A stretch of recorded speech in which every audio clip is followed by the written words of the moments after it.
and good morning, good afternoon, good evening, and for some very, very late in the evening, and for some very, very early in the morning. It's great to be able to have a discussion with you today on some of the efforts that we're undertaking in UN GGIM. What I'd like to do is I guess do this presentation in two parts. I just want to very, very briefly just go through a bit of a background of what is UN GGIM, the United Nations Committee of Experts on Global Geospatial Information Management, a bit of background on that and our activities, and then focus in more on some of the issues and challenges that we see in terms of the Sustainable Development Goals and what that means in terms of delivering geospatial information to assist in that process. So let me start. First of all, what is UN GGIM? And I'll be really brief on some of these slides because you will be able to get to see these and read the detail. It was created in 2011 by the Economic and Social Council. It's basically the peak intergovernmental organisation under the UN umbrella to meet and discuss issues on geospatial information management. And it tends to be represented by countries that are typically your heads of your national mapping, cadastral, geospatial information organisations within countries. But a unique thing about UN GGIM, it's not just member states. The representation also includes as observers international organisations, private sector and other entities of the UN system. A key thing is about not the technical detail of what geospatial is able to do, but trying to look at some of the higher level policy, governance, frameworks, methodologies and other sorts of arrangements to make accurate, reliable and authoritative geospatial information available to support global development. Why was it created? Often a lot of people sort of ask this question back in, I guess, around about 2007, 2008. A lot of challenges for governments, national governments, on how they deal with geospatial information. A lot of this was just a lack of recognition, a lack of awareness, policy not understanding where evidence-based decision-making can come from and how you sustain and maintain your national geospatial infrastructure. And second to that was a growing representation of what the private sector is also able to do now, and obviously with technologies and capabilities that we're seeing emanating from Google obviously originally, but how that's been driven and changed over time. And governments, including my own government when I was in Australia, really struggled as to what we do in terms of accountability and liability if our data is not trusted, if it is not maintained and is not sustained. So those were some of the original genesis behind it.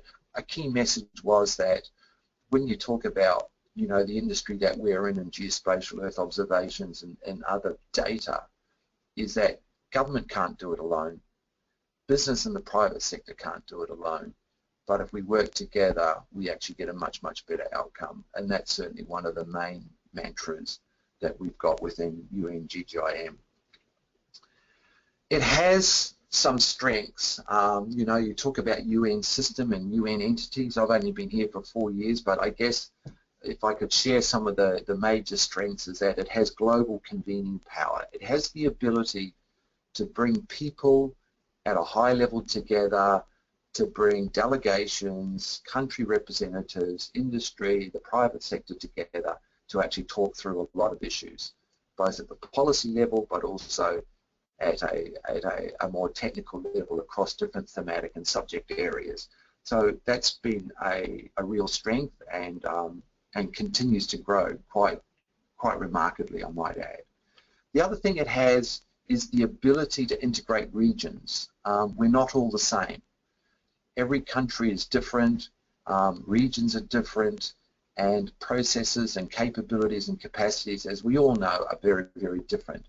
And one of the strengths that we've been able to do is bring regional representation, and in fact now 5 committees of UN GGIM together across Asia Pacific, the Americas, Europe, Arab states and Africa, and they contribute to the global process. It's also an integration of communities of different areas. Geospatial is very broad, but it picks up on a lot of thematic areas, and also particularly around Earth observations and these sorts of other capabilities. But important, when we created UN GGIM, particularly as it sits in the statistics division, was as an outcome about integrating geospatial with statistical information. And I'll touch on some of that in a little while. So that's another key strength. Just now, in terms of some of the substantive topics that we cover, you know, what's the sort of technical detail that we talk about? And I guess, and I'm not going to go through this in any detail at all, but if I put up the technical agenda for our last meeting in August 2015, you get a flavour there of the type of activities that we're working in as a global community. And I'll touch on some of those briefly now as we work through the presentation. I guess one of the big things for us, and this originated back in 2012, was considering positioning and geodesy, and in particular the Global Geodetic Reference Frame, and sharing data, sharing methodologies, and looking at how countries can get their geodetic positioning and infrastructure up to a much better level of resolution over a period of time. And that evolved into actually a UN General Assembly resolution that was passed in February last year, 2015, that was taken forward by Fiji, and the ambassador of Fiji, Peter Thompson, delivered this to the General Assembly, which was endorsed last year. So that was a major message on what you can do in terms of convening power, and you bring your community together on topics of need. Another one, as I mentioned, is this integration about statistical, or what we more term socio-economic data, with geospatial information, which typically tends to be more environmental orientated data. And the fact that what we're seeing across many governments around the world is this growing continuum of them merging together in a number of ways. And so we've spent a lot of work over the past 3 years in looking at an integration framework where we're bringing typically statistical tabular data together and trying to put a location element to that. And so really in a simple kind of concept, it's saying, well, what type of data do we have at a unit level, and how can we use that as a method or a process to link geospatial information and look at how we aggregate up through different administrative layers across different geographies. And now that we are getting to, I guess, the important part of a global indicator framework, these sorts of concepts are now more important than ever. Important to that too is understanding what sort of fundamental data should we be looking at. When we think about, I guess, initiatives such as Inspire, very, very well structured, very mature in terms of how we deal with some of our fundamental data in this context regionally. But then what do we do if we're looking at Africa, for example, or more across some of the developing areas of Asia Pacific and the Caribbean, South America, where it's not well articulated on how we bring some of this data together. And that work is also something I'll touch on in a little while. We also have some other higher level documents. Many will be aware of the Future Trends report that was an outcome of work through up until 2013. It was then translated into 8 languages, and we've just now completed a second edition update of that in late 2015, and all of this is available on our website. Another documentation process is Guide and Companion Document on International Standards, where we were really lucky to have OGC, ISO TC 211, and the International Hydrographic Organization working with us on that. And really what this was about was as simple as putting a standards guide together in policy speak, not at technical level. The companion is the technical level, but it was trying to get decision makers to understand why standards were important, why if we're considering spatial data infrastructures or other technologies, that we are interoperable, we are standards based, etc., etc. Another challenge is around legal and policy frameworks, and what does that mean into the geospatial industry, and that's been a really, really tough one, as we have a lot of dynamic change, and I guess one thing that is very obvious is that the community and the technology is outstripping legal policy around the use of geospatial information and citizenship around that as well. So that's another effort of work. Another one is around institutional arrangements and organisations, and that work is still ongoing, but trying to work out some of the practices and processes in organisations with institutional arrangements. And it comes out of some of the questions that you can see on the screen here about not only obligations of government, but also obligations of the community, how we collect, how we use, how we ensure we don't misuse data. And that has a lot of variability around the world. And a lot of that's not changing. And you know, as we get new things such as people having a drone in their pocket almost, what does that mean in terms of how they acquire their data and the citizen ownership and use of that data?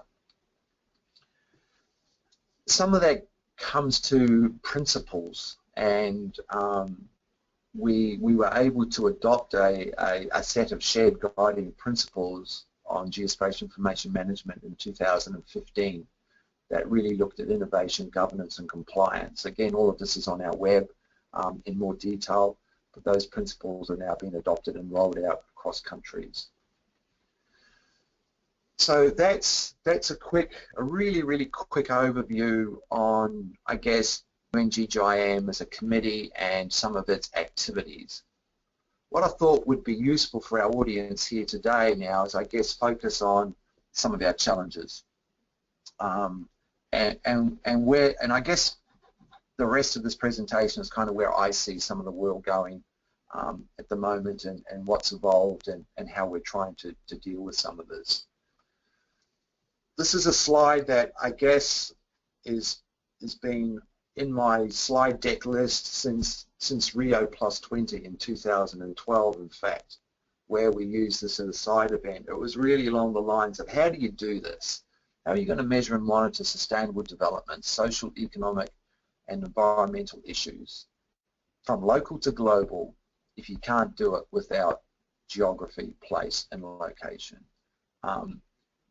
And even though that sounds really obvious to us, this is a tough ask, and this is why I guess there's been an obvious gap in some of this development of this technology. And we really started to think about this at Rio +20 when we actually went there. We talked about it with a lot of folks, and as you know, as an outcome, things start getting into reports. But then we started looking at what sort of geospatial information references are in sustainable development reports. And so just looking from Rio +20 in 2012 sort of up to now, we see a lot of pointers to the need for geospatial data in sustainable development processes, and I'll touch on a couple of these shortly. But there's a lot of articulation on need, and there's not a lot of articulation on how. How do you implement? How do you deliver? How do you roll this need out? And that's been a real challenge for us. So going back to Rio +20, it talked about the importance and need of reliable geospatial information, of Earth observations and other information to help in assessing some of the development challenges we have. So I guess that was the starting point. Rio Plus 20 was the starting point on a new post-2015 development agenda. It was the point in time where the UN created the Open Working Group to develop a set of goals and targets. And we had some key references anchored into that document. And then just mentioning that Open Working Group, I guess the Open Working Group spent almost 2 years through 2014 into mid-2015 to look at how we articulate sustainable development goals. And we did a side event on the role of geospatial information in measuring and monitoring the SDGs back in one of the Open Working Group intergovernmental dialogues in early January 2014. And there were some key messages there just on, you know, the fact that we need to think about geography in more than just one dimension. At that point in time, I guess it got me thinking, and this was early in 2014, it was probably more in 2013, and just thinking about, I guess, these dialogues and these reports, is a lot of reference around need, but not a lot of substance around how. How do you integrate? How do you apply? How do you build capacity? How do you bring knowledge into countries? And how do you sustain and maintain a lot of this? Particularly as governments have gone more down the line of evidence-based decision-making. You all know this. But then, okay, there's the talk there, but how do you actually bring the evidence to bear? And so my question back then was along the lines of why is geospatial information not being implemented, and why is it not at a policy level, and why is it not part of the process into the SDGs? And so I guess that was part of our process to say, well, can we actually make this happen? Can we change that problem statement into at least getting to a point where there's mandate for this to occur? So one of the easy parts for us sitting in the Secretariat in New York is to start leveraging and making sure things go into documents. Sometimes documents are seen as, well, they're just a report, but they don't necessarily mean action on the ground. But I guess also in the UN context, those documents also provide reference and mandate that stand forever. And so we spent a lot of work, a lot of effort in contributing to the Global Sustainable Development Report in 2015 and looking at how geospatial information can be applied to Africa as a use case. And a number of you also would have contributed to this report as well.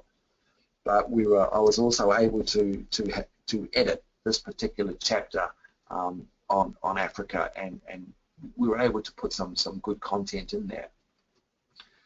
And then another key document was the final Millennium Development Goals report in 2015, which was released by the Secretary General last July.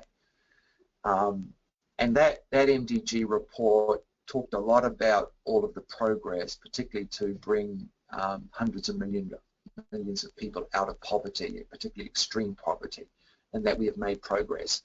But in there, we also talked about the fact that we learned a lot of lessons. We learned that monitoring of the MDGs wasn't a complete success. It meant that we really could not measure and we could not count without data. And that was a really important realization. And that part of that also is geospatial data and what geospatial data is able to do, and what standards and interoperability and integration can do. And this is the type of messages that are going to be important into the post-2015 development agenda.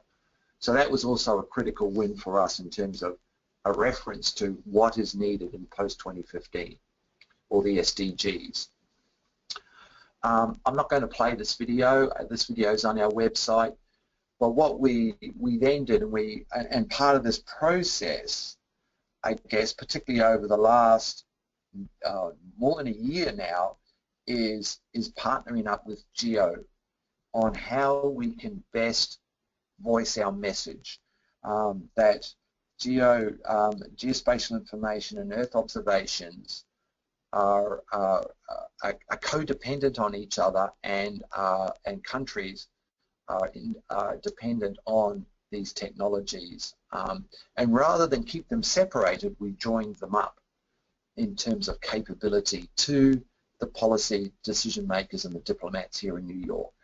So one of the things that we did during the intergovernmental negotiations in 2015, as they were determining the SDGs and the targets, was we ran a combined UN GGIM side event in April on the IGNs with sponsorship from Permanent Missions on the value proposition of geospatial information. And this is all on our web, but it included a short 3-minute video that talked about everything that happens somewhere, and the power of geographic information as it applies to sustainable development. And that went very, very, very, very well. And it's still a bit of a valuable tool to use today. So what we had then, as you all know, is a new agenda that was basically decided. It was decided in early August, and then adopted at the Sustainable Development Summit in New York here in September last year. Really briefly, it's now the new policy to manage and transform the way we look at managing the social, economic and environmental dimensions of our planet. It provides us with this new blueprint. It's got a lot more accountability in it.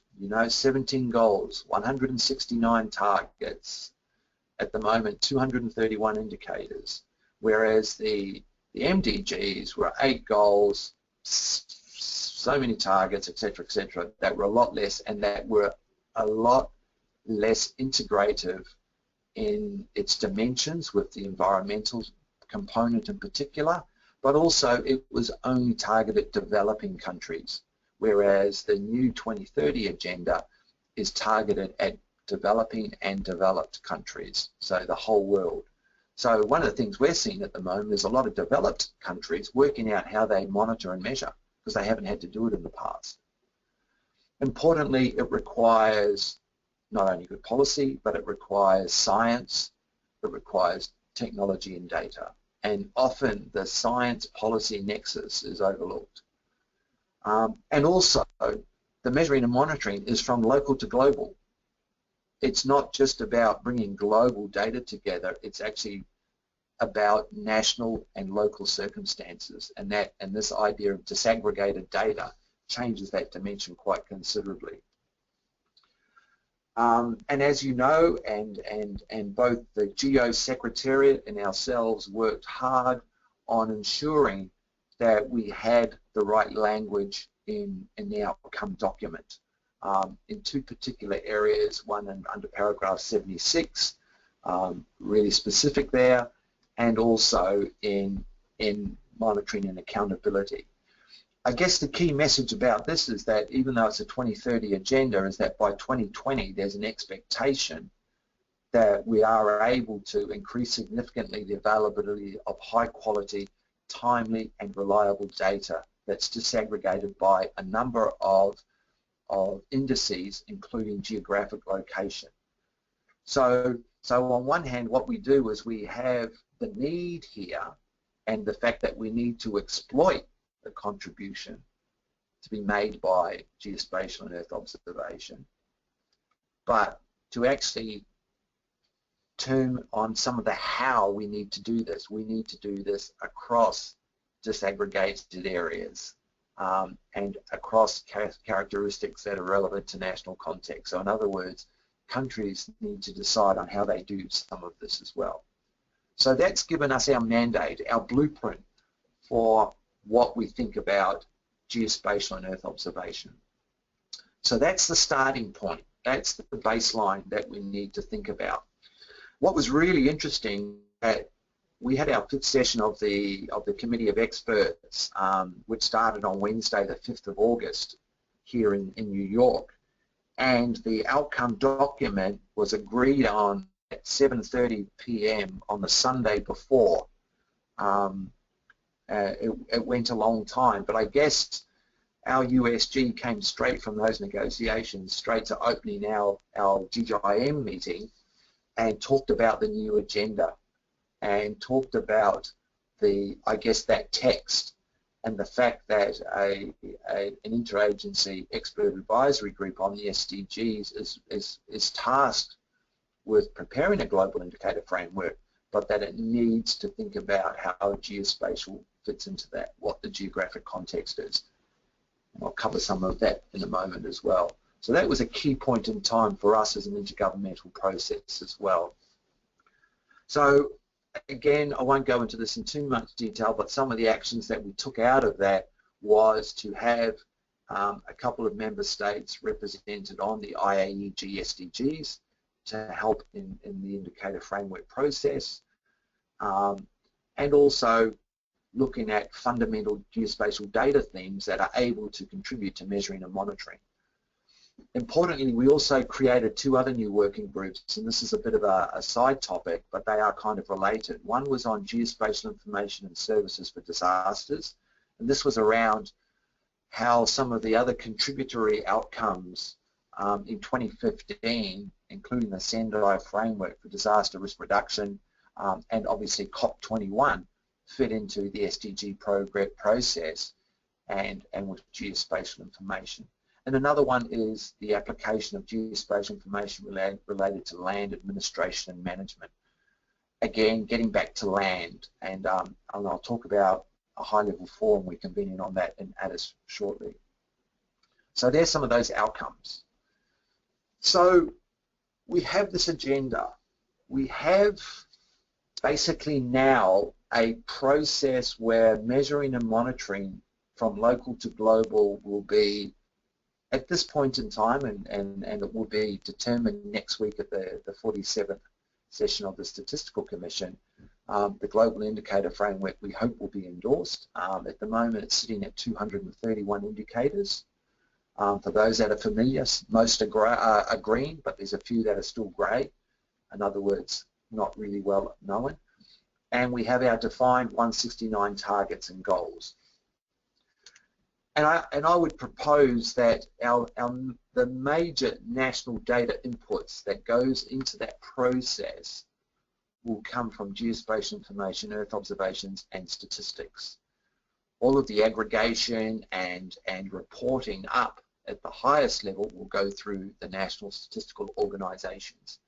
But there is much opportunity for input data to come from our communities, particularly in a lot of variables that are not well understood in terms of statistical processes. So some of the sustainable data for sustainable development would really be predominantly those three important communities. And as I mentioned, informed by good science, technology, and policy in terms of that data delivery. So what does that really mean in terms of I guess, that data itself? And this is really, you know, a pretty high-level slide about, this is a policy slide here, about understanding dynamic information over space and time. And how do you consume all of this information that's floating around, so to speak, in different organisations and in different systems to be consumed by an indicator framework? Or another way of looking at it is, can we take a whole lot of available data that's been collected and managed and sustained in national organisations, and can we tune it or repurpose it into what's important for these indicators?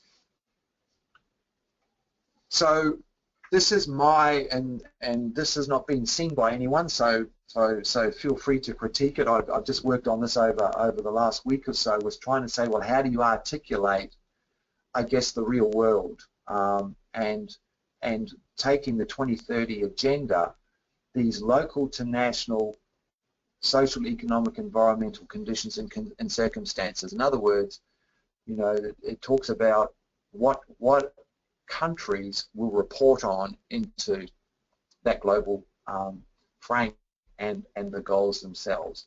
And countries choose how they will go about doing that.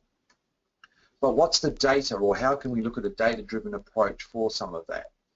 So I guess, again, and I'll use the term data inputs and the national information systems that could potentially support some of this. And again, this slide is being put together for a policy perspective, and you'll understand a lot of this, but it's just giving an indicator of, if we look at Earth observations and monitoring, both in situ and otherwise, and the type of data that can be captured, recorded, reported, maintained over space and time, that has a lot to offer.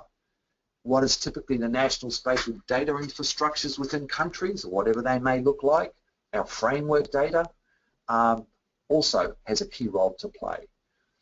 At the moment, within the statistical organisations, they have their accounts and their administrative registers and other data, which is primarily the main contributor at this point in time. But obviously, when you look across those data inputs, there's more to it. And what we're seeing too also is other sources of data now that are both formal or official and non-official. And that's really challenging the statistical community at the moment. Is other sources of information that are not official statistics, and I will add that geospatial is part of that, it's not official.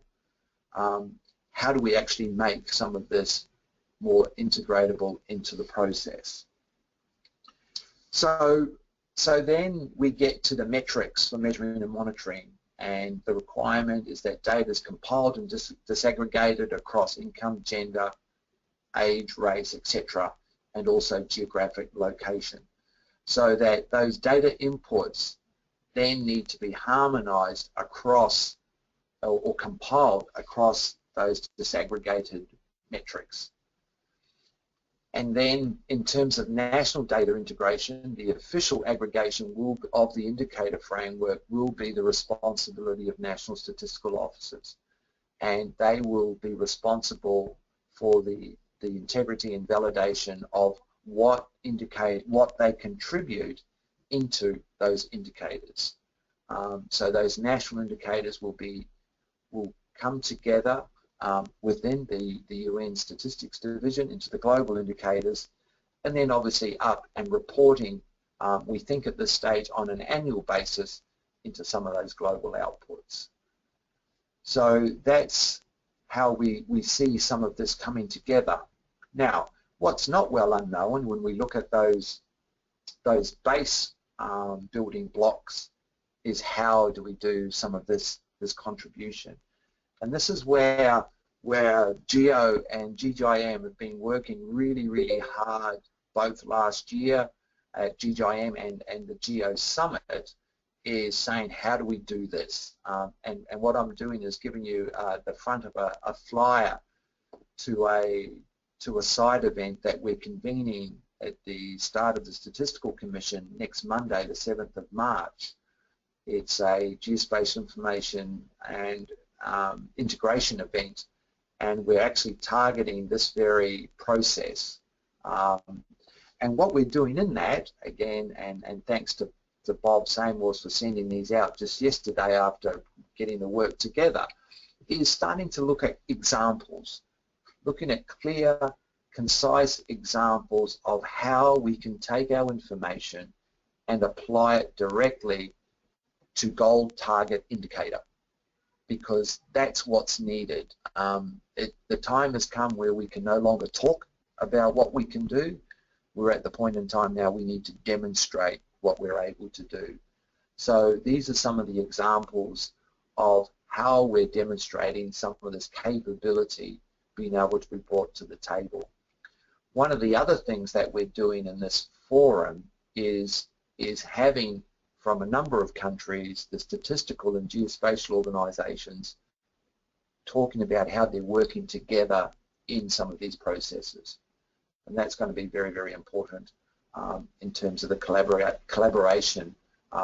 Sometimes you say it's not necessarily the integration of data, It's the integration of communities and professionals that are what we're needed. And this is the back page of the flyer where we very, very simply looked at the goals and across a number of thematic areas looked at how geospatial and Earth observation can be applied to some of these. Now, this isn't rigorous, this is just something that's been initially put together, but at least it sends a very, very clear message on what we can do and how we can move forward in this space. And one of the key things to this too is that, we have now in the report that's gone from the IAEG SDGs that goes to the Statistical Commission for endorsement and then goes to ECOSOC, Economic and Social Council, then the UN General Assembly, that specifically says the need to look at the indicator framework in terms of measuring and monitoring and new data needs to consider geospatial information and Earth observations. And then that's another link for us in terms of how we move some of this forward. It's a journey.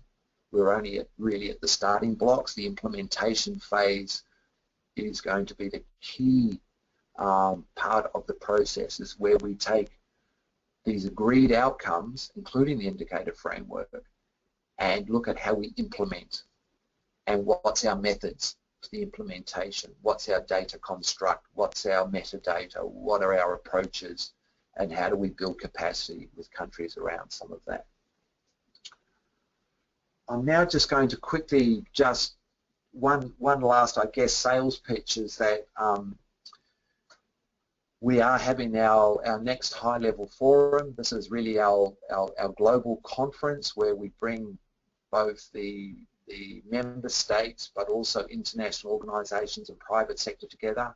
Our first 3 high-level forums were in South Korea, Qatar and China, and our next one is in Addis Ababa in Ethiopia at ECA's headquarters, and it's framed around land governance for the 2030 agenda, where we will be looking at, I guess, the land components and capacity building for, particularly aimed at Africa, but it's a global forum, and that's coming together very, very nicely.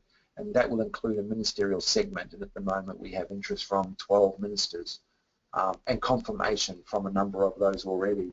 So if folks are able to attend that high-level forum, I'm just putting that on the calendar for you. I'm done, so I hope that's been of use, and happy to take some questions as well. As I said, this really is a journey. It's been evolving, and I'm sure that when we get to 2020, we'll be looking at things slightly more differently and in a different light. But that's our journey as we move forward over the next few years. Thank you.